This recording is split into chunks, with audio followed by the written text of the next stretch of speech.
नमस्कार, बहुत स्वागत है आपका एमपीसीजी सुपरफास्ट 100 खबरों के साथ। मैं हूं रीनू और सबसे पहले बात करेंगे कवर्धा से बड़ी खबर की, जहां शुगर फैक्ट्री में मिले कोरोना के 19 मरीज। जी हां, अब तक मेंटेनेंस का काम चल रहा था, नहीं किया जा रहा सील।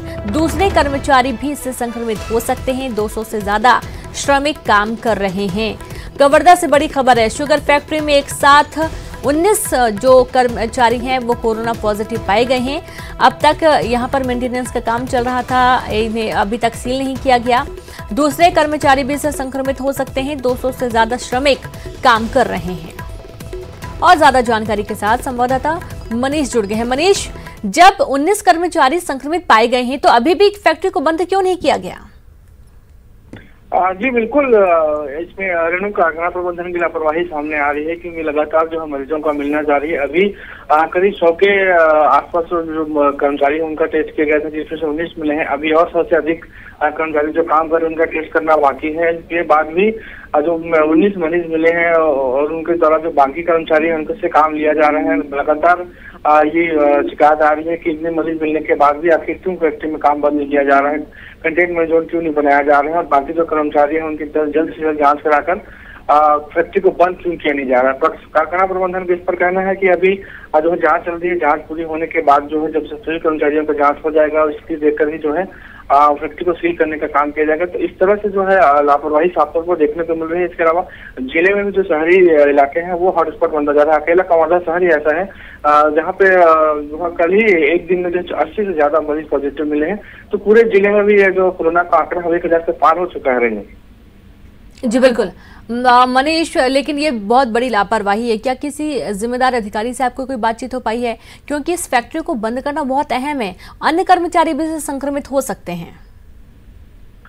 जी बिल्कुल, जिम्मेदार जो है साफ तौर पर कुछ कह तो नहीं रहे, लेकिन उनका कहना यही है कि जांच जब पूरी हो जाएगी, जितने कर्मचारी हैं उनकी जांच करने के बाद जो है इस पर निर्णय लिया जाएगा। फीवर प्रबंधन के द्वारा जो है इस पर कोई निर्णय नहीं लिया गया है और जिम्मेदार जो है इससे साफ तौर पर बच भी रहे हैं। हालांकि ये ऐसा मामला है कि इसमें किसी तरह से लापरवाही नहीं होनी चाहिए, गंभीर विषय है और इसमें संक्रमण का खतरा बढ़ सकता है। जो अन्य कर्मचारी हैं जो स्वस्थ हैं, जिनको किसी तरह कोई दिक्कत नहीं है, जिनको कोई परेशानी नहीं है, वो भी इसकी चपेट में आ सकते। तो कारखाना प्रबंधन को इस पर जल्द से जल्द निर्णय लेना चाहिए। और बाकी जो कर्मचारी है, संगठन भी है, उनके द्वारा भी नाराजगी व्यक्त की जा चुकी है, बावजूद इसके जो है कारखाना प्रबंधन इस पर निर्णय नहीं ले रहा है। जी बिल्कुल, बहुत बहुत शुक्रिया आपका तमाम जानकारी के लिए मनीष। तो सुना आपने, प्रबंधन कोई ध्यान नहीं दे रहा है, लगातार मामले बढ़ते जा रहे हैं, लेकिन फिर भी अभी तक फैक्ट्री को सील नहीं किया गया। शुगर फैक्ट्री में एक साथ कोरोना के 19 मरीज मिलने के बाद हड़कंप है और अन्य लोगों के भी टेस्ट कराए जाने की बात कही गई है।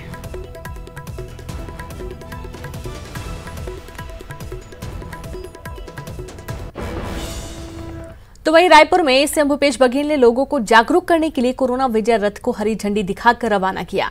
रायपुर के वार्डों, बस्तियों, मोहल्लों में 6 कोरोना विजय रथ लोगों को मुफ्त मास्क, सैनिटाइजर बांटने के साथ ही कोरोना संक्रमण से बचने को लेकर जागरूक करेगा। वहीं सीएम भूपेश बघेल ने भी लोगों से कोरोना को लेकर सचेत रहने की अपील की है। उन्होंने कहा कि कोरोना से इलाज के तमाम व्यवस्था है। वहीं आने वाले दिनों के लिए उन्होंने केंद्र सरकार से आर्थिक मदद की मांग की है। साथ ही जीएसटी की क्षतिपूर्ति देने में देरी पर केंद्र सरकार पर निशाना साधा।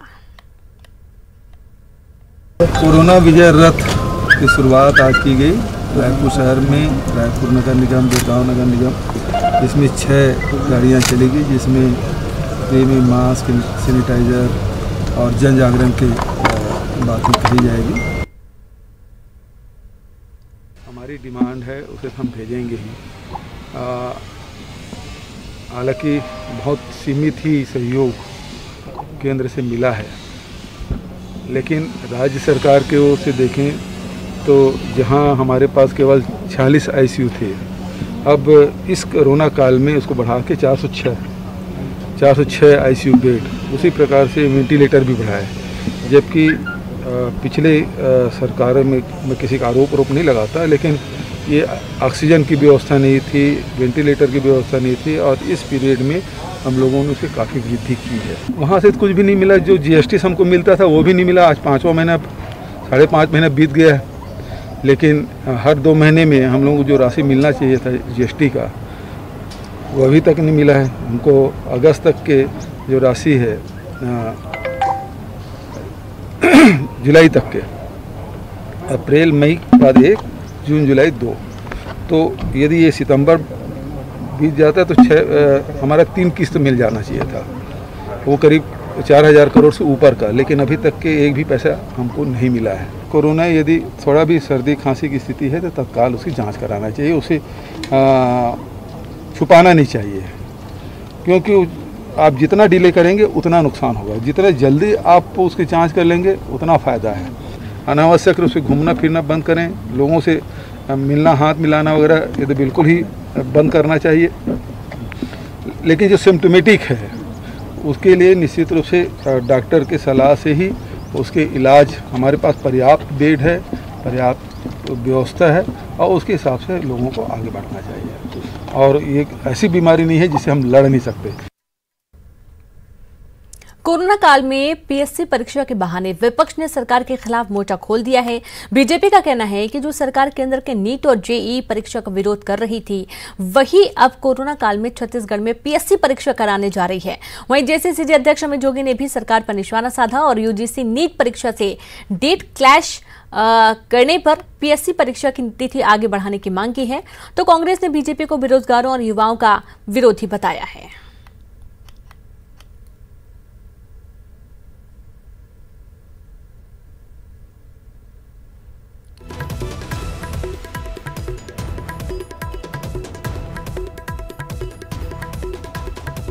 जब महामारी चरम पर है प्रदेश में, 21 सितंबर को पीएससी की परीक्षा लेने में आमादा है। क्या छत्तीसगढ़ से महामारी खत्म हो गई है? क्या सरकार को नहीं मालूम कि उसी दिन यूजीसी नेट की भी परीक्षा है? छत्तीसगढ़ के लोग दोनों परीक्षा एक साथ कैसे दे सकते हैं, और वो भी जब पूरा प्रदेश कोरोना की चपेट में है? मैं सरकार से, मुख्यमंत्री जी से निवेदन करता हूं कि जो बात आपने दिल्ली में कही है उस बात को कम से कम आप छत्तीसगढ़ में तो लागू करिए, और ये जो पीएससी की परीक्षा है इसकी तारीख को आप आगे बढ़ाइए, उसको अभी स्थगित करिए। केंद्र सरकार के द्वारा आयोजित परीक्षाओं में कोरोना के नाम पर विरोध करना, और राज्य सरकार जब उसका आयोजन करती है तो क्या उस समय कोरोना का संक्रमण नहीं रहता है? इससे राज्य सरकार वैचारिक रूप से संक्रमित हो चुकी है। उनको कम से कम इस तरह के आयोजन, इस तरह की परीक्षाएं जो हो रही हैं, चाहे वो केंद्र के माध्यम से हो, चाहे राज्य शासन के अधीन की परीक्षाएं हो, इस पर राजनीति करने से बाज आना चाहिए। जेईई, एनईईटी की परीक्षा का विरोध इसलिए किया जा रहा था क्योंकि इन परीक्षाओं में बड़ी संख्या में छात्र भाग लेते हैं। पीएससी की परीक्षा में तुलनात्मक रूप से कम लोग भाग लेते हैं, और इन छात्रों की जो उम्र होती है उसे देखते हुए संक्रमण के खतरे को लेकर कांग्रेस ने आवाज उठाई थी। और ये तो छात्रों की मांग थी कि इन परीक्षाओं को रोका जाए। कांग्रेस ने उनकी मांग का समर्थन किया, लेकिन भारतीय जनता पार्टी तो पीएससी की परीक्षा कराने का विरोध करने लग गई। भाजपा नहीं चाहती है कि बेरोजगारों को नौकरी। और खबर रायपुर से है। सीएम निवास पर नक्सल प्रभावित जिलों की समीक्षा मुख्यमंत्री भूपेश बघेल ने की, और मुख्यमंत्री भूपेश बघेल की अध्यक्षता में बैठक हुई। प्रभावित जिलों में सुरक्षा, कानून व्यवस्था, विकास कार्यों की समीक्षा हुई है। जन कल्याणकारी योजनाओं के क्रियान्वयन की स्थिति की भी समीक्षा की गई है, और बैठक में गृह मंत्री, सीएस, डीजीपी और अन्य अधिकारी भी शामिल हुए हैं।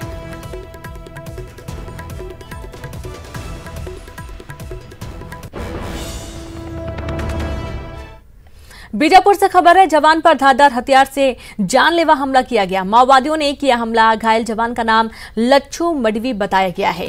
गंभीर हालत में अस्पताल में भर्ती। तो इनार थाना क्षेत्र के मिडते गांव का ये पूरा मामला सामने आया है।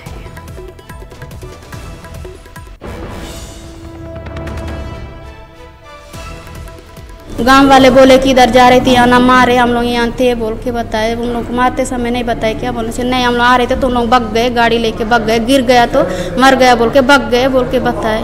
तो पता लगाते हैं कि क्यों गया था वहाँ पर जवान जो है, और वो भी सिविल में गया है, बिल्कुल कैजुअल ड्रेस में।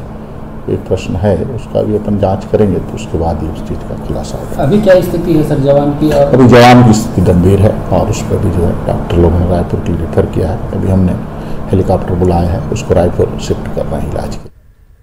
और खबर दंतेवाड़ा से है। पुलिस को मिली बड़ी सफलता, जहां मेलावाड़ा मोखपाल के जंगलों से 9 नक्सली गिरफ्तार किए गए हैं। कब्जे से बैनर, पोस्टर और पटाखे बरामद किए गए हैं। कुआंकोंडा थाना क्षेत्र का ये पूरा मामला सामने आया है। तो पुलिस को बड़ी सफलता मिली है। 9 नक्सली गिरफ्तार किए गए हैं मेलावाड़ा मोखपाल से। तो बैनर, पोस्टर और कई सारे जो सामग्रियां हैं वो भी बरामद की गई हैं। बड़ी सफलता, कुआंकोंडा थाना क्षेत्र का ये पूरा मामला सामने आया है।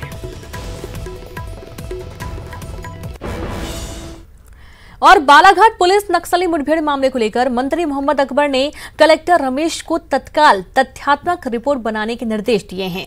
जिला प्रशासन की टीम मृतक झाम सिंह ध्रुव के गांव जाकर सभी पहलुओं को लेकर पूछताछ करेगी, जिसके बाद रिपोर्ट तैयार कर मंत्री को सौंपी जाएगी।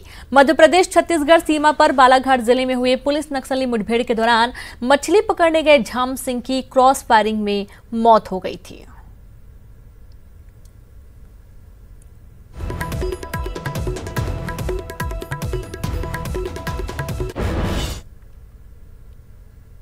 कोरबा के एससीएल कुसमुंडा खदान के स्टॉक यार्ड में लगी आग जून महीने से धधक रही है। आग बुझाने के सभी प्रयास अब तक विफल साबित हुए हैं और इसका खामियाजा रेल प्रबंधन को भुगतना पड़ रहा है। यार्ड से जलती कोयला मालगाड़ी में लोड करने की वजह से मालगाड़ी आग की चपेट में आ जा रही है। सूत्रों का दावा है कि अब तक 2 करोड़ से अधिक का कोयला जलकर खाक हो चुका है। रेलवे ने एससीएल प्रबंधन को पत्र लिखकर स्टॉक यार्ड की जगह खदान से फ्रेश कोयला लोड करने के लिए कहा है। रेलवे ने मालगाड़ी विलंब होने पर डैमेज चार्ज के साथ ही कानूनी कार्रवाई करने की भी चेतावनी दी है।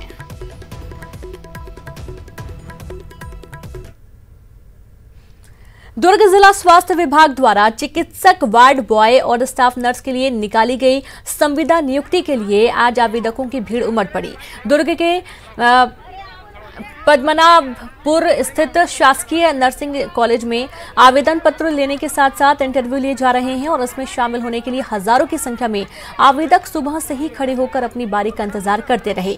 आवेदकों की संख्या इतनी थी कि देखने वालों की आंखें बस देखती ही रह गई। संख्या अधिक होने के कारण कोविड-19 के सारे नियम कानूनों की खुलेआम धज्जियां उड़ती रहीं। आम दिनों की तरह ही यहां आवेदन जमा करने के लिए हंगामा होता रहा।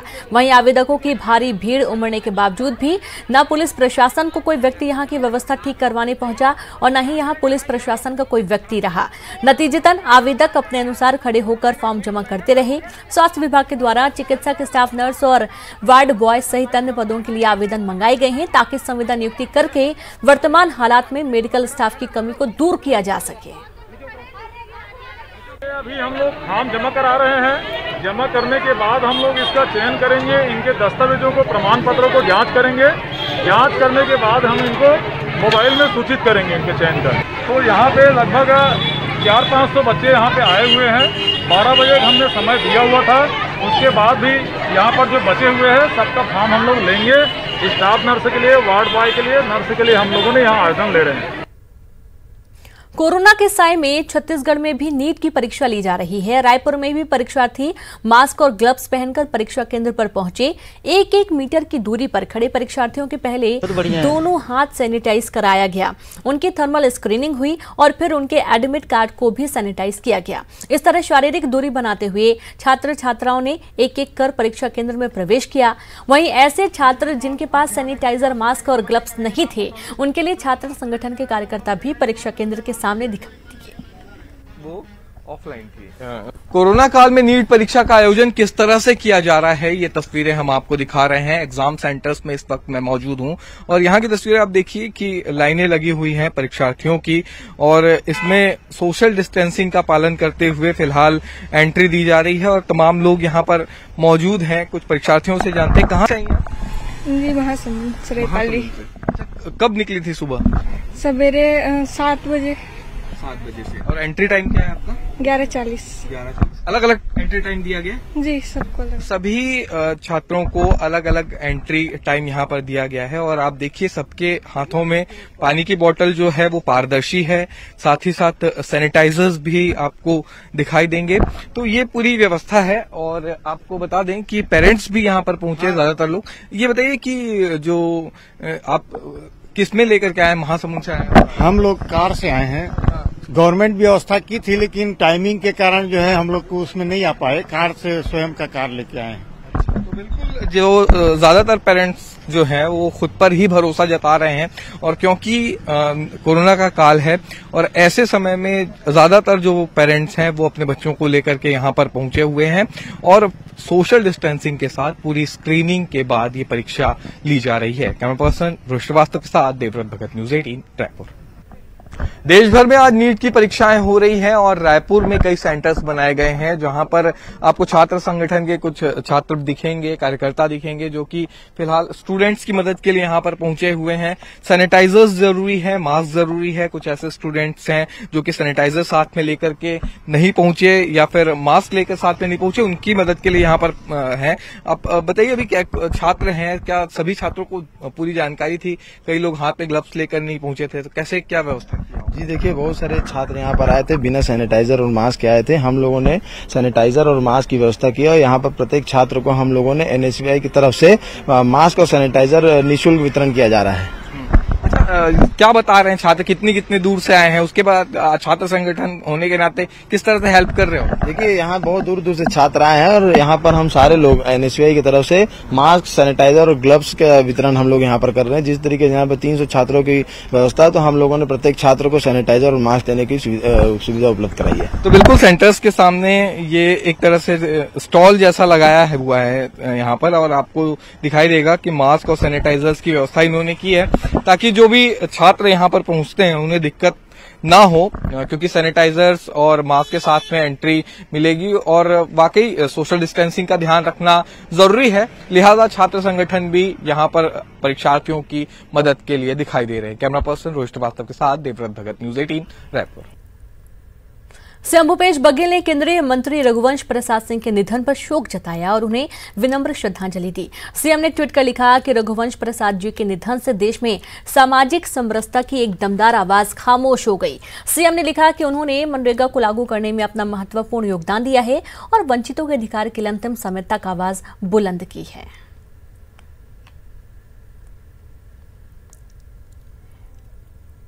राज्यपाल से कंगना रनौत की मुलाकात हुई। राज्यपाल के साथ ही कंगना रनौत की बैठक जारी है।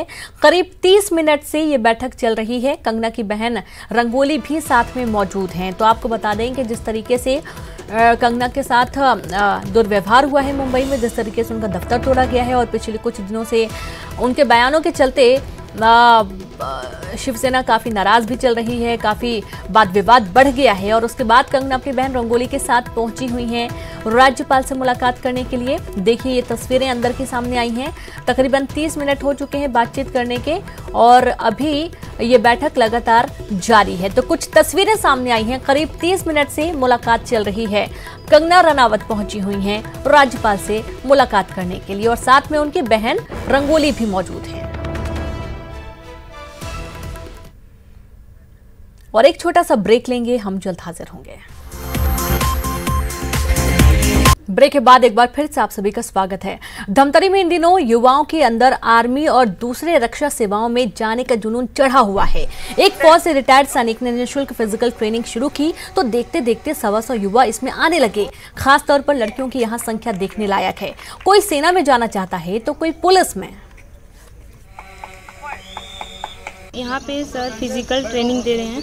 ये सर मतलब आगे मेरे को पुलिस में ज्वाइनिंग लेना है, इसलिए एसआई के लिए जाना है, इसलिए यहाँ पे ट्रेनिंग के लिए आ रहे हैं। सर बहुत अच्छी ट्रेनिंग दे रहे हैं यहाँ पे हम लोग को, फिजिकल ट्रेनिंग दे रहे हैं और गाइडेंस, करियर गाइडेंस भी बताते हैं, बहुत अच्छे से बताते हैं। हम लोग के लिए बहुत अच्छा रहता है जो करियर के लिए। इस एकेडमी के द्वारा लोग अपने शारीरिक रूप से फिट रहने का प्रयास करते हैं, अपने करियर के बारे में सोचने की क्षमता रखते हैं। कुछ बच्चे मेरे पास आए थे जो कि एनडीए या डिफेंस में जाने के लिए काफ़ी लोग आए थे, बट मैं क्वारंटाइन में था इसलिए मैं कर नहीं पाया। बट जैसे ही फ्री हुआ 2-4 लोगों से मोटिवेट चालू किया तो अभी कम से कम 110-20 लोगों का अभी ग्रुप हो गया। मैं सभी लोगों को फिजिकल ट्रेनिंग फ्री में दिला रहा हूँ, जिसमें से कोचिंग सेंटर 2 कोचिंग सेंटर है, एक chalk and duster and career CCA के नाम से है, वो भी अपना जो कोचिंग सेंटर है वो फ्री में निःशुल्क चालू किया है। हमारा जो भी फिजिकल ट्रेनिंग कोर्सेज है अभी बिल्कुल निःशुल्क चल रहा है। अभी जो भी अगर मान लो ज्वाइनिंग करना चाहते हैं, कोई भी करना चाहते हैं, वो अपना निःशुल्क कर सकते हैं। वहीं कोरबा में थल सेना के रिटायर्ड नायब सूबेदार शैलेश राठौर अपने कुछ फौजी साथियों के साथ मिलकर युवाओं को भारतीय सेना में करियर बनाने का जोश भरते हैं। वह रोज सुबह शाम सेना भर्ती में चयन के काबिल बनाने के लिए युवाओं को प्रशिक्षित कर रहे हैं। युवाओं को सेना में भर्ती के लिए टिप्स भी दे रहे हैं और इसके साथ ही युवाओं को गणित, सामान्य ज्ञान, रीजनिंग की तैयारी भी करा रहे हैं।